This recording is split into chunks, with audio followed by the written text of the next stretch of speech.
Hi friends, Mr. Kevin here with the Children's Museum of the Low Country in Charleston, South Carolina.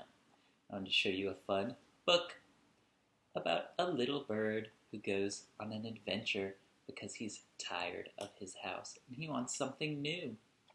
It's called Purple Little Bird by Greg Foley. Purple Little Bird loved everything purple. He lived in a purple little house with purple little fence and a very purple garden with purple flowers. Everything's purple.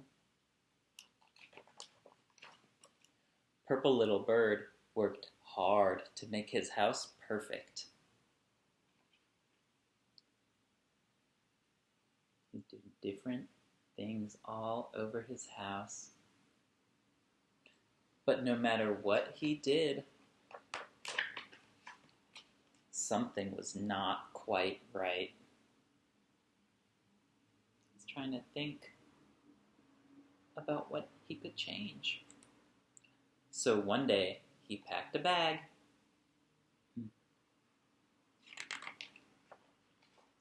and went looking for a truly perfect place. Bye-bye, Purple House. Purple Little Bird walked all the way to Brown Bear's cave. I'm looking for the perfect place, he said. My cave is warm and cozy, said Brown Bear.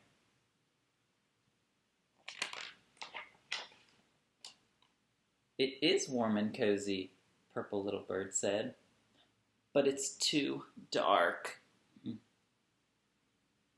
So Purple Little Bird climbed a steep cliff to see Gray Goat. I'm looking for the perfect place, he said. Wow, he had to climb way up there to get to the goat. It's bright and sunny here, said Gray Goat.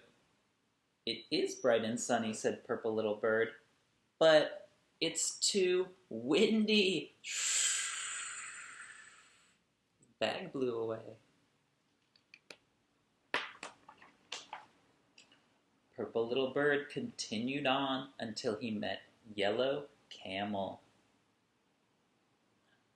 Maybe this is the perfect place, he said. My desert is nice and quiet, said Yellow Camel.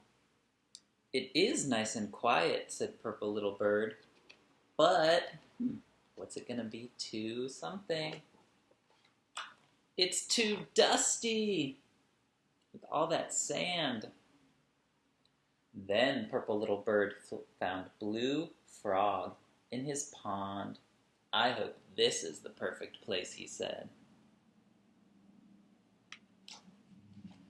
My pond is very cool and refreshing, said Blue Frog.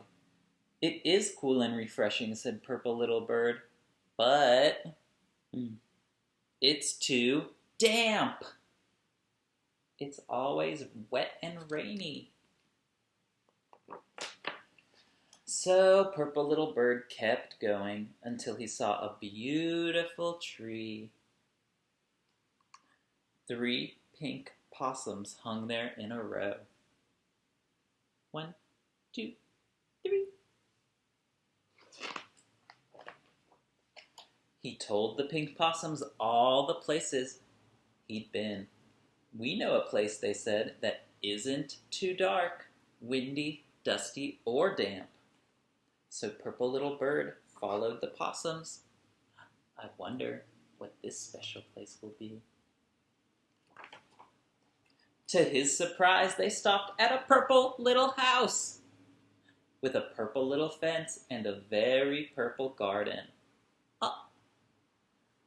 They brought him back to his own house. Purple Little Bird looked around. You know what's wrong with this place, he said. It's much too purple. But now I know what to do.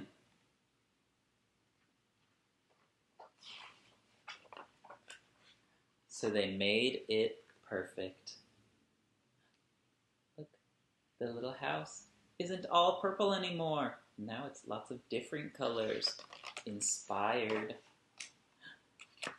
by the little bird's journey.